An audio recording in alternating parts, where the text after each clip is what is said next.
पैसा होना और उसका सुख भोगना, कंचन जी, ये दोनों अलग अलग बातें हैं। बिल्कुल। तो क्योंकि चलो बात हम फिर से वहीं आ जाते हैं बॉलीवुड पर। तो बॉलीवुड के लिए मैंने बताया कि इन 3 ग्रहों का अच्छा होना बहुत जरूर, उसके बाद दशाएं बहुत मैटर करती हैं कि जब आपके ऊपर अच्छे ग्रह की दशा आएगी, यश मान सम्मान आपको तभी मिलेगा। जैसे कि हम 2 पार्ट लेते हैं आज, एक अमिताभ बच्चन जी और एक अभिषेक बच्चन जी। जी। दोनों पिता पुत्र हैं, पर दोनों की सक्सेस में जमीन आसमान का अंतर है।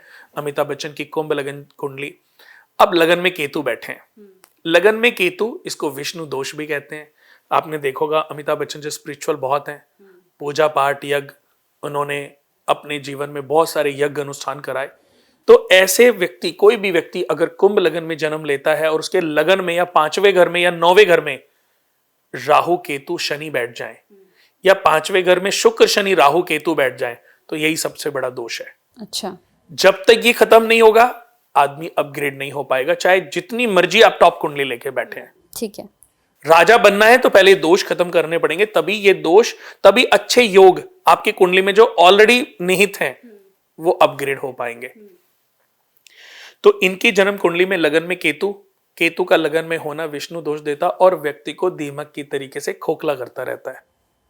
7th हाउस में राहु बैठा है, जो कि पत्नी को मेजर हेल्थ इश्यूज देता है या डिवोर्स कराता है, या ऐसी परिस्थितियां डेवलप कराता है कि व्यक्ति को अपनी पत्नी से डिटैचमेंट हो जाता है।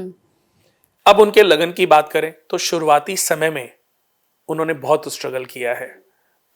स्ट्रगल करते करते उनको फिल्में मिली, और फिल्में मिलने के बाद भी उनके जीवन का स्ट्रगल, इस पे मतलब कभी मेरा मन हुआ तो इसको मैं पूरा एक अलग से 1-2 घंटे का एक पॉडकास्ट जरूर इस पे बनाऊंगा।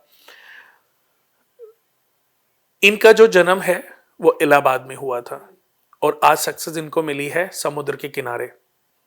राहु केतु अगर आपकी कुंडली में इनसे सपोर्ट लेना चाहते हो ना, या आपकी कुंडली में अच्छे नहीं है, तो समुद्र के किनारे आप शिफ्ट हो जाओ। अच्छा। ये आपको बहुत फेम देते हैं, या समुद्र के पार चले जाओ, इनकी जो नेगेटिविटी है वो खत्म हो जाती है। ऐसे बहुत सारे लोग हैं जो अगर इंडिया में होते तो बहुत स्ट्रगल कर रहे होते, विदेश में रह करके उन्होंने बहुत नेम फेम कमाया है।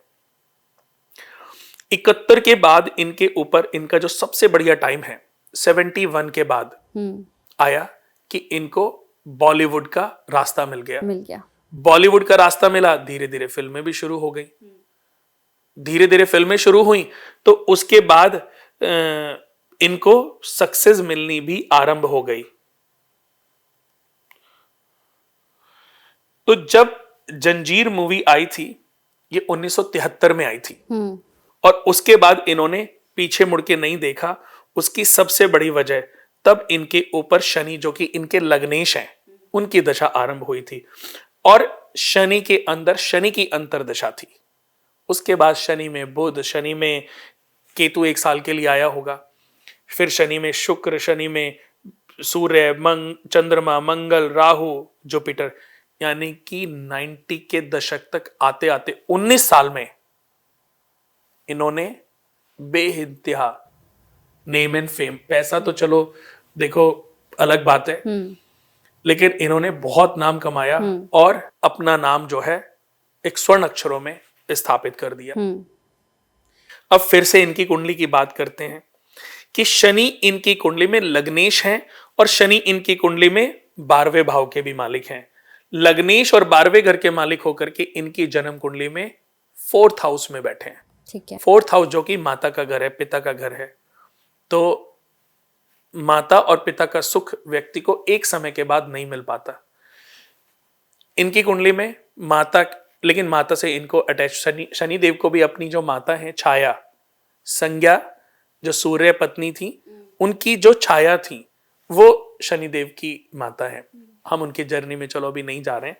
तो शनिदेव भी अपनी माता को प्यार करते थे। तो शनि अगर किसी भी व्यक्ति की जन्म कुंडली के 4th हाउस में बैठ जाए तो ऐसा व्यक्ति अपनी माता से बहुत ज्यादा अटैच्ड होता है। हालांकि उसको माता सुख बहुत अच्छा नहीं मिल पाता, क्योंकि शनि जिस घर में बैठते हैं ना, कई बार उस घर में बहुत कमी कर देते हैं, कई बार बहुत अपग्रेड कर देते हैं, बट कुछ बार कमी भी करते हैं। हड्डियों की प्रॉब्लम, या माता के स्वास्थ्य की प्रॉब्लम, या माता से दूर कर देते हैं, दूर व्यक्ति, पर उनकी परीक्षा होती है। तो शनि उनका लग्नेश होकर के अपने से शनि चौथे घर में बैठ गए।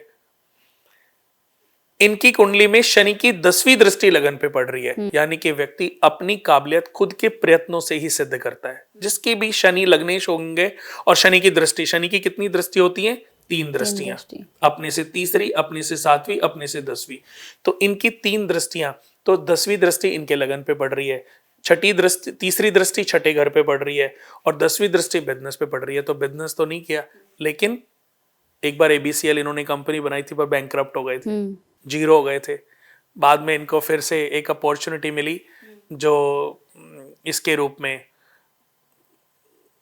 जो वो आजकल उस पे आता है, सोनी पे एक शो आता है ना इनका, कौन बनेगा करोड़पति। उसके बाद देखो उन्होंने फिर, तो ऐसे ही उनके जीवन में उतार चढ़ाव तो देखो रहे, बट इनकी कुंडली का जो सबसे प्यारा पार्ट है ना वो है 8th हाउस। अच्छा, 8th हाउस आयु, संकट, दुर्घटना, मृत्यु के कारण, इस पे भी ध्यान दीजिएगा। अकल्पित लाभ, लांछन, रुकावटें, व्याधि, समुद्र यात्रा, ऋण का होना और उतरना। ये ऋणी भी हुए, बहुत कर्जा हो गया था।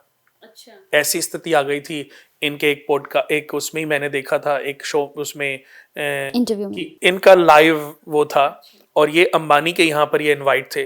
तो इन्होंने ये आत्मविभोर हो गए और उन्होंने बताया कि एक बार मेरे को इतना, जब एबीसीएल वाला मैंने कंपनी खोली थी और लॉस हुआ था या कुछ हुआ था, तो इतनी प्रॉब्लम आई थी कि, क्योंकि धीरू भाई जी ने इनको बोला था कि कभी कोई पैसे की जरूरत हो तो बेझिझक, तब ये धीरू भाई अंबानी जी को मिले थे कि इन्होंने बोला था अपने इंटरव्यू उसमें, जो इनका वो था लाइव जो स्पीच थी इनकी, तो उन्होंने बताया तो सब इमोशनल से हो गए थे। मैंने देखा उस समय मुकेश अंबानी जी के ऊपर कि आज भी देखो उनको वो बातें याद है। हमारे पिताजी ने पता नहीं कितने लोगों के साथ अच्छा किया होगा, बस वो इस हाथ से करते थे, इस हाथ को पता भी नहीं चलने देते थे कि मैंने किस किस के साथ कितना अच्छा कार्य किया है। नेकी कर दरिया में डाल, इसी को कहते हैं। और ये अच्छी बात है, कभी ना कभी इसका रिटर्न बैक आपको जरूर मिलता है। तो अमिताभ बच्चन जी ने बताया कि उन्होंने भी मेरे को हेल्प की थी। तो ऐसे ही जीवन में व्यक्ति के उतार चढ़ाव आते हैं। व्यक्ति जीवन में कुछ गलत डिसीजन ले लेता है जिसके लिए उसको बाद में पछताना पड़ता है, बट समय बैक नहीं होता, समय वापस नहीं जाता। ये जो पछताना पड़ता है, ये जो प्रॉब्लम्स आती हैं, ये हमें सचेत कोई कर सकता है, ये हमें सचेत कर सकती हैं, बट वो हमारी ग्रह स्थिति है। बिल्कुल बिल्कुल। और सही गाइडेंस देने वाला एस्ट्रोलॉजर है, सही मार्गदर्शन देने वाला एस्ट्रोलॉजर है। तो इनकी जन्म कुंडली में सबसे प्यारा जो योग है वो है 8th हाउस। 8th हाउस में कन्या राशि उदित हो रही है, जिसमें सूर्य, मंगल, वीनस और मरकरी। अब मरकरी उच्च राशि में बैठ गए, शुक्र नीच राशि में बैठे हैं। बट मैं बता दूं कि जिस भी व्यक्ति की जन्म कुंडली में शुक्र या बुध, इनमें से कोई भी ग्रह नीच का हो या उच्च का हो, कोई भी ग्रह या तो नीच का हो या उच्च का हो, एक साथ बैठे हैं, तो दूसरे ग्रह का जो नीच दोष है वो भंग हो जाता है। अच्छा, 6 नंबर में बुध उच्च का होगा और 12 नंबर में बुध नीच का होगा और 12 नंबर में शुक्र उच्च का होगा और 6 नंबर में नीच का। तो ये जब भी इन दोनों में से किसी भी राशि में बैठेंगे तो एक ग्रह उच्च का होगा और एक ग्रह नीच का, तो दूसरे के जो नीच दोष है ना वो भंग हो जाता है और वो भी राजयोग बन जाता है। इसको नीच भंग राजयोग कहते हैं। तो मैं आपको बता रहा था कि इनके 8th हाउस में 4 ग्रह बैठे हैं। मंगल का होना इसमें अच्छा नहीं होता, सूर्य का होना भी अच्छा नहीं होता। देखो वो उनकी पर्सनल है, बट इसने कभी ना कभी इनको पाइल्स से रिलेटेड या गायन या यूरिन से रिलेटेड प्रॉब्लम जरूर दी होगी। और इनके बुढ़ापे में, इनके जीवन के लास्ट जीवन में इनको किडनी से रिलेटेड प्रॉब्लम भी जरूर देगा। और ये एक एक्सीडेंट जीवन में ऐसा जरूर देता है जो मृत्यु तुल्य होता है, कि व्यक्ति का एक्सीडेंट होता है, मिस हैपनिंग होते होते, कहते हैं ना ऊपर जाते जाते आदमी बच जाता है। तो उस समय पर मैंने ये सुना था कि, मतलब उस समय तो सिर्फ सुना था, लेकिन आज मैंने अगर इस चीज को समझने की कोशिश करी है कि वो एक ऐसा एक्सीडेंट था, इनको पेट में उनका जो एक वो होते थे बॉक्सर होते थे, उनके साथ इनका कोई फाइट सीन चल रहा था, इनको टेबल लगी थी कि या उनका मुक्का जो है पेट में लगा था, कुली पिक्चर की बात है ये। तो उस समय इनको हॉस्पिटलाइज होना पड़ा था और डॉक्टरों ने भी एक बार हाथ खड़े कर, बट ऐसा इनके जीवन में अगर वो नहीं होता हादसा तो दूसरे तरीके से होता, बिल्कुल, बट वो ऐसा होता कि उस समय इनके साथ मिसहैपनिंग भी हो सकती थी। कर्ज का होना और उतरना, उसमें भी 8th हाउस का रोल होता है, यानी कि व्यक्ति उत्थान बहुत होता है और एक बार फिर पतन होता है, बिल्कुल, जीरो हो जाता है, कर्जा हो जाता है, लेकिन फिर व्यक्ति अगर अपने आप को समझ ले, अपने आप को मजबूत कर ले, अपने कॉन्फिडेंस को बरकरार रखे, तो फिर उस सारे कर्जे को उतारता भी है और फिर एक इतिहास रच देता है, यानी कि पहले से भी बड़ी लाइन एक खींच देता है। तो यही अमिताभ बच्चन जी के साथ भी हुआ।